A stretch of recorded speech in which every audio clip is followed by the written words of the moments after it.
पूरी तरीके से बेचने की कोशिश की थी। मैं माननीय मेरे बुजुर्ग हारून सेठ को दुआ करता हूं कि अल्लाह उनको जन्नत नसीब करे। उनके कार्यकाल में हमने प्रस्ताव पास करा था कि हमीरपुरे को आजाद नगर को नगर निगम में ले लेंगे। प्रस्ताव पास कर चुके थे हम। प्रस्ताव पास करके हमने भोपाल पहुंचाया था, लेकिन हमारे साथी जो पार्टी अगेंस्ट वाली भारतीय जनता पार्टी जो 20 साल से बैठी है, उसने उस प्रस्ताव को वहां रोक दिया। उसकी वजह थी रोकने की, एक तो मालूम है कि 20,000 की आबादी ये बुरहानपुर में शिफ्ट हो जाएगी तो महापौर इनका कोई भी नहीं हरा सकता। दूसरी बात ये थी कि अगर ये शहर से जुड़ जाता तो इसका विकास जैसा वार्डों में हो रहा है, इसका विकास भी वैसा हो जाता। क्या आपको लगता नहीं है कि आपकी जिंदगी यहां पर गंदगी में बीते बीते जीते जीते गुजर गई और आज आपके बच्चे आपके सामने हैं। छोटे छोटे बच्चों की जिंदगी देखें आप। एक तबका हमारा यहां पर है और एक तबका आगे बढ़कर यहां से पार करें, रोड के उस पार जाए, इंदिरा कॉलोनी के साइड में जाए तो वहां दिखेगा क्या साफ सफाई हो रही है। उनके बच्चे खेलने पढ़ने जा रहे हैं स्कूल में, अस्पताल भी वहां पर है। लेकिन हमारे वहां की कंडीशन क्या है? हमारे वहां गंदगी हमारे वहां है, नालियां हमारे वहां बह रहे हैं, पानी हमारे वहां बंदोबस्त नहीं है। हमारी माताएं बहनें जो अस्पताल में जाती है उनको ऑपरेशन कराने के डॉक्टर नहीं है। तो मजबूर होकर जाए तो जाए किसके पास? गए 5 साल के लिए हमने चुनाव जिताकर उसको पहुंचाए यहां पर कि चुनाव जीतकर हमारे शहर के कुछ लोगों का काम करेगा। भरपूर वोट दिए उसको हमने, इतने वोट दिए कि उसके बाप दादाओं ने भी नहीं सोचा था कि 85,000 वोट मिल जाएंगे उसको। लेकिन एक अल्लाह का अज़ाब नाजिल हुआ 2 साल तक। 2 साल तक मुसलमान परेशान रहे लॉकडाउन के अंदर। शहर से नाम से बदनाम, शहर से नाम से अपने आप को कहलाने वाला शहर, चारों तरफ से टीन के शेड लगाकर अंदर चूहों सरीका घुस के बैठ गया घर के अंदर। 2 साल तक मुसलमानों को पूछा नहीं कि इनके यहाँ खाना है, इनके यहाँ पीने के लिए कुछ है, इनके यहाँ अस्पताल पे ले जाने के लिए कुछ है कि नहीं है। और फिर निकलकर बदनाम करते हम लोगों को जो खड़े हैं। मेरे साथी ये लोग खड़े हैं जिन्होंने अपना अपना पद छोड़ के आया। पार्षद 18 पार्षद हैं, आपके यहाँ का एक मेंबर भी छोड़ के नहीं आ सकता।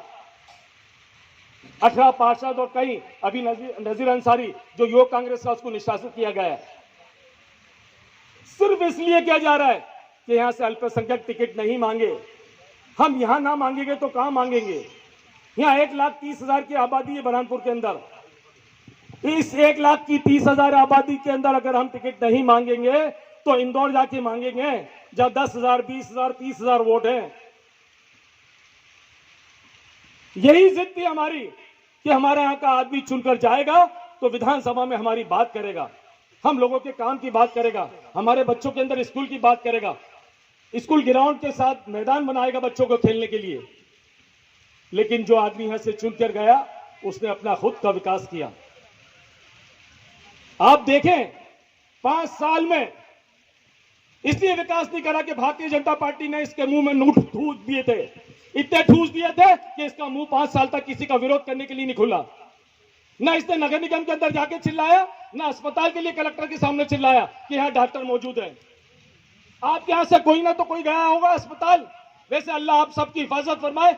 जब आप अस्पताल गए होंगे तो वहां किसी डॉक्टर को आपको मिला क्या? लेडीज के जो डॉक्टर रहते हैं वो नादारद हैं, उनको खंडवा पहुंचाया जाता है, खंडवा पहुंचाते पहुंचाते महिला की डेथ हो जाती है। और अब फिर हम हाथ पे हाथ धरते बैठे रहते हैं और बोलते हैं कोई है हमारे आगे पीछे आने वाला। कोई नहीं दिखता आपका आगे पीछे। आप मजबूर हो जाते हैं क्योंकि आपका नेता तो घर में थम के बैठा हुआ है, कमाने के लिए बैठा हुआ है। और उसके साथ हमारे शहर के कुछ मौजूद लोग जो बहुत चंद सिक्कों में बेच के आ जाते हैं हमारी कौम को और फिर अपने धंधों में बैठ जाते हैं। 5 साल तक वो रोड पे नहीं आते। और खुदारा ऐसे ऐसे इल्जाम लगाते हैं। मैंने तो इल्जाम के बारे में कहा है, आप लोगों को भी यहां से कह के जाता हूं, जिन्होंने भी इल्जाम लगाया है, अगर आपके पास आया होगा, कहा होगा कि नफीस खान ने 1 करोड़ रुपए लिया है, तो मेहरबानी करके मेरी बात सुने। जहां तक मेरी आवाज जा रही है वहां तक सुने। अगर आपके पास कोई आता है बोलता है 1 करोड़ रुपए लिया है, तो यहां अल्लाह का शुक्र है 10-20 मस्जिदें हैं।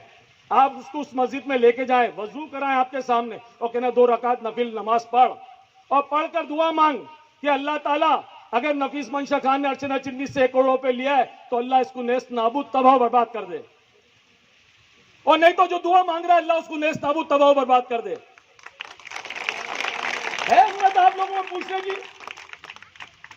आपको तो एक पुड़िया दे दी जाती है, सांप की चिंदी बनाना हो तो आपके सामने कर दिया जाता है कि लीजिए उन्होंने ऐसा कर दिया, तो आप एक के जरिए दूसरों को, दूसरे के जरिए तीसरों को, ये अजाब आपने अपने आप मोल ले रहे हैं। वो तो बैठा हुआ है अपने घर पे, उसको क्या लेना, दीन का ताल्लुक क्या है, उसका संबंध क्या है। मैं तो आपके कलमे का शरीक हूं और मुझे उम्मीद है इस उम्र में मैं खुद कब्र की सोचता हूं कि मुझे कब्र में जाना है। जाऊंगा तो आप लोगों के कांधे पे जाऊंगा, कल आप उंगली उठाकर गाली ना बके कि मर गया, अच्छा हुआ नालायक आदमी था। इस उम्मीद के साथ आपके बीच में आया हूं कि आपका कुछ वक्त में कुछ काम करके चले जाऊं। ये तो मेरे को पड़ी नहीं है, मैं हर वक्त शहर में खड़ा रहता हूं। डर लगता है दंगे की वजह से कि पकड़े जाएंगे मुसलमान बच्चे, और मैं इस मंच से बोलना चाहता हूं, हमारे बच्चे खाकी की वर्दी देख के भागते, डरने की जरूरत नहीं है। ये हमारे टुकड़े पे हमारे पैसों से, हमारे टैक्स से इनको तनख्वाह दी जाती है, इनसे डरने की जरूरत नहीं है। और वो सुन रहे हो आसपास खड़ा रहकर, तो मेरी बात सुन ले, आज के बाद किसी को नाजायज सताया तो हमसे ज्यादा बुरा कोई नहीं होगा, क्योंकि हम भी तो जिंदगी जीना चाहते हैं, हमारे बच्चे भी तो जिंदगी जीना चाहते हैं। हमारे दल्ले जो छूटे हुए कुछ थानों में, कुछ अस्पतालों में, और कुछ ऐसे सांड सरी के जो नेता बैठे हैं उनके दलाल बन के बैठे हुए। अस्पताल जाओ तो वहां पैसा, खाने पे अगर कुछ गड़बड़ हो वहां पैसा, कोई भी तकलीफ आए वहां पैसा। अब तो ये दलालों ने ऐसा पैसा कर दिया कि मरने के लिए भी पैसा लगने लग गया है। तो आपसे गुजारिश है कि जो भेदभाव पैदा कर रहे, जब इनको लगा कि इल्जाम झूठा है करोड़ों का, तो इन्होंने दूसरी बात लगाई शहर के अंदर कि इनको तोड़ दो। अफवाह चलाने लग गए कि शहरी अंसारी वोट नहीं मिलेंगे, अंसारी वोट नहीं मिलेंगे। खुदारा ऐसा चुनाव नहीं चाहिए हमारे को। मैंने उन बेवकूफों को बोला कि फलस्तीन में अगर कुछ तकलीफ होती है तो हमें यह दर्द इस वजह से होता है कि हम कलमा पढ़े हुए लोग हैं। यहां कलमा पढ़ते तो तकलीफ वहां होती है, दर्द यहां होता है। तो मुझे ऐसा वोट नहीं चाहिए जो शहरी अंसारी में बढ़ जाए। मुझे तो वोट चाहिए वो जो सुरेंद्र सिंह को हमने चुनाव जिताया 85,000 वोट देकर, उसको कांधे पे बिठा सकते हैं हम। तो मैं क्यों नहीं बैठ सकता आपके कांधे में, आपका कलमे का शरीक भाई हूं। ये भेदभाव करने की जरूरत नहीं है भाई। ये जो बुजदिल लोग बैठे हुए हैं, इनको मालूम है सुरेंद्र सिंह के टाइम क्यों नहीं शहरी अंसारीवाद चलाया उन्होंने। सुरेंद्र सिंह के टाइम क्यों नहीं चलाया कि इसने 1 करोड़ रुपए लिया जब भी कांग्रेस के खिलाफ खड़ा था। ये सिर्फ हमारे टाइम क्यों होता है, कांग्रेस के टाइम कोई मुस्लिम खड़ा होता है तो उसके साथ क्यों हरकत होती है। ये आपको सोचना है, ये आपका चुनाव नहीं है। मेरी उम्र के लोग जो यहां बैठे हैं, ये उनका चुनाव नहीं है। मेहरबानी करने बोलता हूं, ये चुनाव जो आपके मासूम बच्चे बैठे हैं, इनका चुनाव है, क्योंकि इनकी जिंदगी आपके सामने आने वाली है। क्या आपके बच्चों की जिंदगी इसी गंदगी में बीते? क्या आपके दिल में कोई अरमान नहीं है? क्या आपका बच्चा पढ़े लिखे, आपका बच्चा खेले कूदे, मैदान बनाए जाए, आगे बढ़कर इसको नौकरी मिले? नहीं, आपकी जिंदगी में सवाल नहीं है क्या? अगर सवाल नहीं है तो मेरे को वोट मत देना, आपकी मर्जी है उसको वोट देना। लेकिन अगर आपकी जिंदगी में ये उम्मीद है कि ये मेरा बच्चा पढ़कर कॉलेज के अंदर जाए, डॉक्टर बने, वकील बने, खेल कूद कर कोई अच्छा खिलाड़ी बने, तो मैं आपके हकदार हूं, आपके वोट का हकदार हूं। आप मेरे को अपना उम्मीदवार बनाए, मैं आपके भविष्य के बारे में सोचूंगा, ना कि इन छोटे लोग जो आपके आसपास घूम रहे हैं उनके बारे में नहीं सोचूंगा। पावलुम की कंडीशन आप और मैं जानते हैं, 24 घंटे लगे जब पेट भरता है, और बिकते हम कितने में लाते हैं, हमारे को खरीदने की कोशिश करते हैं 500 रुपए में। अगर आप सोच लें मेरी बात को अच्छी तरीके से, 2-3 मिनट बचे, मैं बता रहा हूं, अगर एक आदमी ने 500 रुपए रोज भी लिया तो 2500 रुपए होते हैं एक आदमी की जिंदगी के अंदर। चुनाव के अंदर कितने होते हैं? मैं 500 रुपए का भाव बढ़ गए होंगे अभी महंगाई की वजह से। आप जोड़े 5 दिन के कितने होते हैं बोले? 2500 रुपए होते हैं ना। 2500 रुपए 5 साल तक कितने दिन चलेंगे बोले ना? 1800 दिन होते हैं 5 साल में। 1 रुपए रोज से 1-125 रुपए रोज आएगा भाई, 1 रुपए 25 रुपए रोज आएगा आपकी जिंदगी में। लेकिन अगर एक थाने का केस पड़ गया तो 10,000 आपकी जेब से जाएंगे, जाते कि नहीं जाते? अस्पताल में कोई बीमार पड़ गया, डॉक्टर पहले फीस मांगता है, 10,000 वहां जाते हैं, जाते कि नहीं जाते? और ऐसा ही होता है। ये सब चीज बचाने के लिए मैं आपके बीच में आके खड़ा हूं। खुदा रहा, अगर थाने में कोई कह जाता तो किसी की हिम्मत नहीं है कि आपसे 1 रुपए मांग ले। मैं जवाबदारी लेता हूं उसकी। अस्पताल में कोई भी आपकी जरूरत पड़ती है तो किसी माई के लाल में ताकत नहीं कि आपसे एक रुपए मांग ले। मैं खड़ा हूं आपके बीच में आकर, मेरे साथ ही खड़े रहेंगे। आजमा के तो देखो कि सिर्फ उंगली उठाना जानते हम लोग।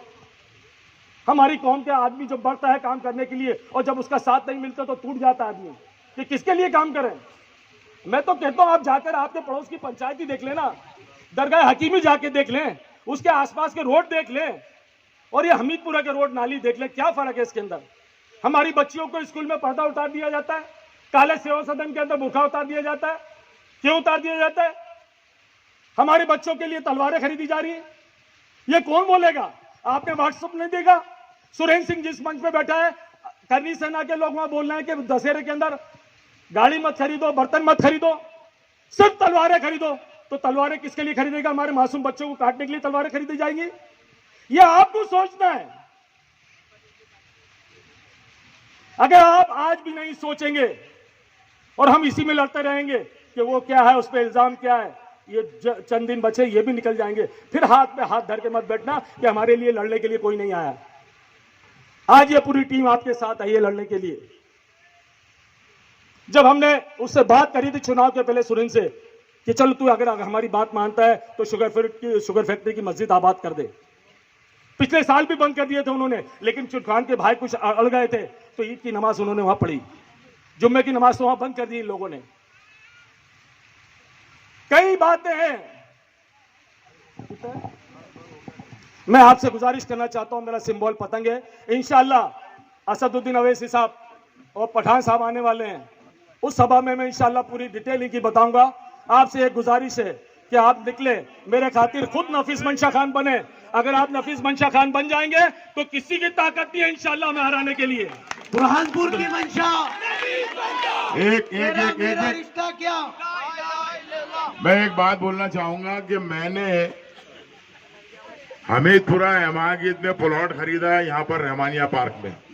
अब मैं तुम्हारे यहाँ का निवासी बन गया हूँ, तुम्हारी जितनी परेशानी है सब मैं झेलूंगा, क्योंकि नफीस भाई जब चुनाव जीतकर एमएलए बनेंगे तो मुझे यहाँ का प्रतिनिधि बना देना भाई।